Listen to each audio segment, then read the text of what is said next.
So dito, sabi ni Idol guys, Boss Wack, yung tank badang mo, ginamit na sa Prosin. So chinek ko guys, and oo nga, eto RSG Singapore yung gumamit. May nangyayari na.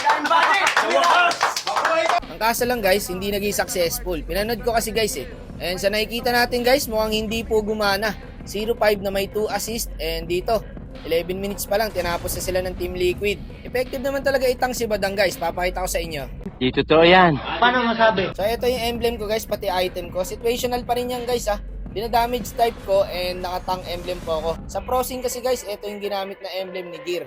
Depende kasi pre. Kasi iba ang Prosin sa RG lang Kung sa RG lang, pwede gumana pa to. Pero kung sa Prosin guys, mahirap syempre. Mga balagbag mga tao doon, tapos pipikan mo lang ng tank badang. Pero hindi ibig sabihin par, ganun-ganun lang yon. Bago po nila i-pick yun, pre-practice na nila yung guys sa mga scrim. Hindi lang basta pinik yun kasi naubusan ng tank o kaya naman trip lang nila. Siyempre, pre-practice muna yung guys bago i-drop. Ang kaso, nakalaban nila Team Liquid, hindi maaari yon mga sir. Kaya ayun, 11 minutes, tinapos na sila. So kung sa RG naman pag-uusapan guys, effective talaga pre. Sobrang OP ng tank badang ngayon guys sa RG. Bago mo gayahin to guys, dapat marunong ka magbadang at marunong ka sa rotation. Kasi kung gagamitin mo lang to kasi napanood mo, kawawa magiging kakampi mo. Auto lose streak talaga kayo par. Sobrang OP guys. Tingnan mo naman, level 4 na ako, yung 1-1, level 2 pa rin. Lalo na ngayon guys, na-buff si Badang. Tsaka yung first skill na ito, nakakabwisit. Ang kunat pre. Isipin mo dyan guys, naka-damage type ako. Pero ang kunat ko pa rin. Pwede pa rin mag-front. Depende yun sa inyo guys, sabi ko nga situational. Kung anong gusto nyong gawin, kung ida-damage nyo or itatank build nyo. Kaya madalas din ginagamit ni Baloyski to guys, yung tank ng Geek Fam. Siguro nakitaan nila ng potential, tsaka wag na kayo magtaka guys, pwede naman talagang itank to. Wala pang gumagamit na ito, tinatank badang ko na to Alam na mga solid supporter ko yan guys, sobrang tagal ko nang ginagawa to.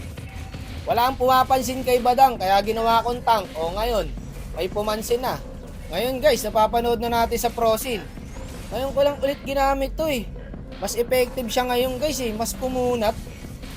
Tignan mo naman dito pre Naka-ulti na lahat yung Atlas, yung 1-1, buhay pa rin.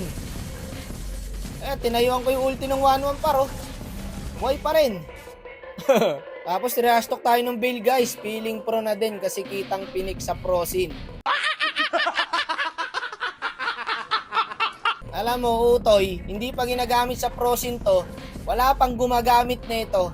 Ginagamit ko na to. Okay? Sinong siraulong makaka-discover ng tank badang? Wala. Ako lang.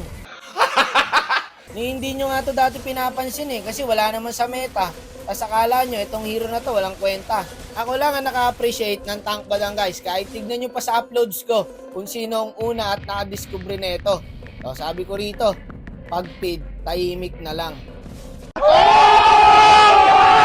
Guys, ito yung content ko. 2023, new tank unlock, tank badang. So 500k views po yan. Ngayon guys, kahit i-search nyo pa, pag may nakita kayong content creator o pro player na nagtatank badang ng 2023, ilapag nyo guys, bibigyan ko ng 500. Wala naman ako pinaglalabang guys, na marami lang kasing kumiklaim na sila daw nagpauso nito. So ayan, feeling siya nagdala sa laro. Trash talk niya talaga ako pre. Hayaan nyo na lang guys, pag may ganyan, huwag nyo nang trash talkin. Lagi ko rin sinasabi sa inyo yan, pag may trash talker, hayaan nyo lang, huwag nyong replyan. No, hindi naman na kailangan replyan yung mga yan diba? Asar! Asar sa